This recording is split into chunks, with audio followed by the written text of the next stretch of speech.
Selamat datang di channel YouTube The Official Auto. Jadi beberapa waktu yang lalu Daihatsu meminjamkan satu unit Xenia terbaru yang wajahnya bikin pangling ini. Nah, kebetulan channel YouTube The Official Auto belum pernah nih bikin video road test tentang Daihatsu Xenia. Ya udah sekalian aja saya mau ngajak teman-teman semua mengikuti aktivitas saya hari ini bersama Daihatsu Xenia. Penasaran juga sih, soalnya saya sendiri belum pernah coba.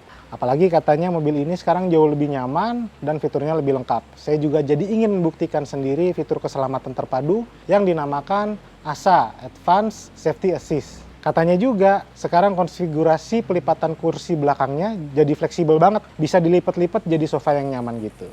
Nah, penasaran kan sama kisahnya? Kebetulan juga tadi saya bawa mobil ini ke MOS 105.8 karena saya ada siaran radio MOS Auto Show di sana. Yuk kita simak sama-sama perjalanannya. Oh ya, sebelum lanjut, buat kalian yang belum subscribe dulu channel ini. Jangan lupa juga aktifkan notifikasinya dengan klik tombol lonceng.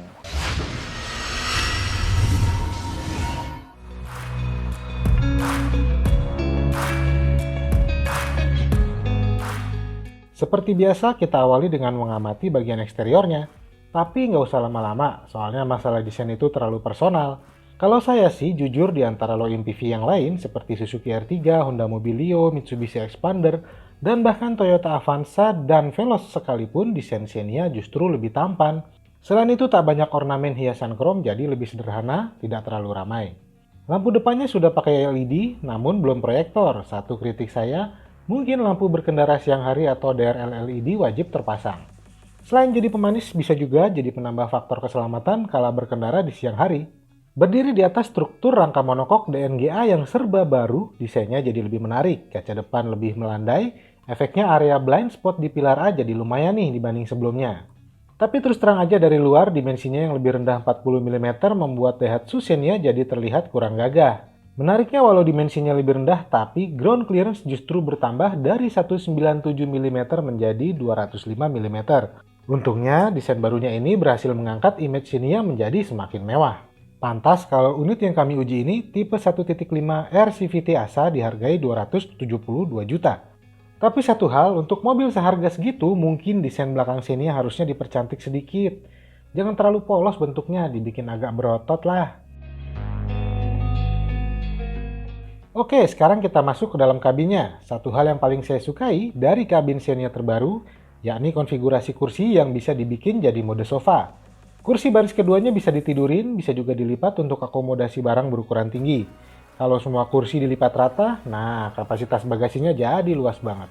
Ini baru definisi multipurpose vehicle yang sesungguhnya. Dimensinya yang lebih lebar, dan jarak sumbu roda yang lebih panjang memang sukses bikin ruang kabin jadi lebih lega. Atap yang lebih rendah ternyata tak membuat ruang kepala terbatas. Ini buktinya waktu duduk di kursi paling belakang sekalipun, kepala nggak mentok. Hal lain yang saya suka dari kabin Xenia terbaru, Daihatsu sangat memperhatikan hingga detail terkecil. Mulai dari desain setir 3 palang yang sporty, aksen karbon di dashboard, panel indikator AC digital dan pengaturan dengan tombol, banyak tempat untuk menaruh barang seperti botol minuman hingga lubang menaruh kartu e-tol.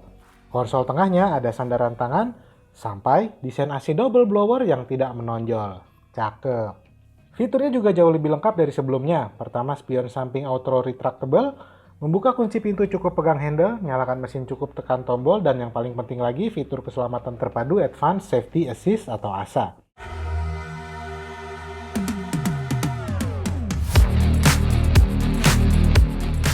Sekarang kita bahas performanya. Tipe yang saya uji ini bermesin 1,5 liter. Mesin baru 2 NRVE, posisinya berubah melintang. Ya, sekarang Xenia berpenggerak roda depan. Bedanya apa waktu dipakai jalan? Ya, kalau di perkotaan kayak gini sih nggak ada bedanya. Jelasnya, sekarang mesin barunya ini lebih irit bahan bakar. Daihatsu mengklaim hasil pengujian mereka mencatat konsumsi bahan bakar 29,3 km per liter pada kecepatan rata-rata 60 km per jam. Dan 17,5 km per liter pada kecepatan 100 km per jam. Di perkotaan, bantingan suspensinya terasa lebih sempurna ketimbang Xenia generasi sebelumnya. Pergerakan kemudinya juga linear, tapi yang paling penting bobotnya ringan.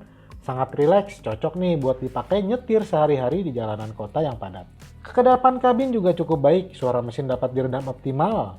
Paling yang sesekali terdengar suara artikulasi roda dengan noise angin ketika mobil melaju kencang di jalan tol. Di jalan tol, bila kita melindas pemisah jalur akan bunyi peringatan. Kalau kita terlambat antisipasi, setir bisa koreksi sendiri supaya mobil nggak nyebrang ke jalur sebelah.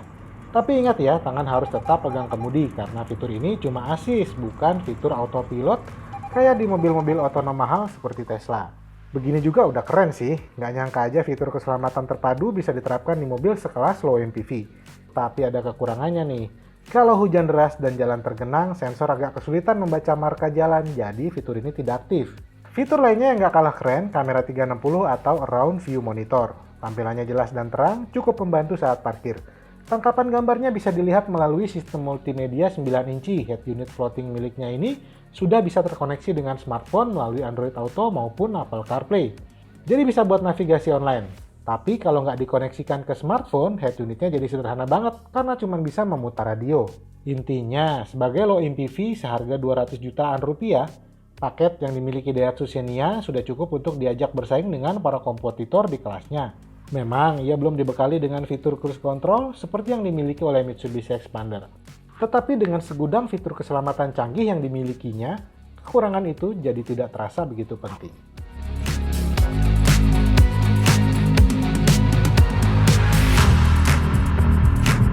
Yo, what's up? Welcome. Silakan.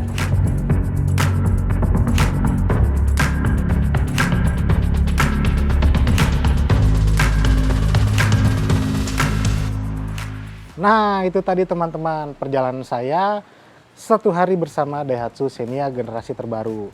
Gimana? Semoga informasinya bermanfaat ya. Oh ya, mungkin banyak teman-teman yang bertanya-tanya, Bang, kok nggak dites nanjak dengan beban yang banyak? Nah, makanya setuju nggak teman-teman kalau kita bikin video lagi tentang Daihatsu Xenia generasi terbaru ini untuk perjalanan yang lebih jauh di rute-rute yang lebih menantang? Kasih komentarnya di bawah, setuju atau enggak? Terima kasih sudah menyaksikan video ini, semoga video ini bermanfaat dan sampai ketemu di video selanjutnya.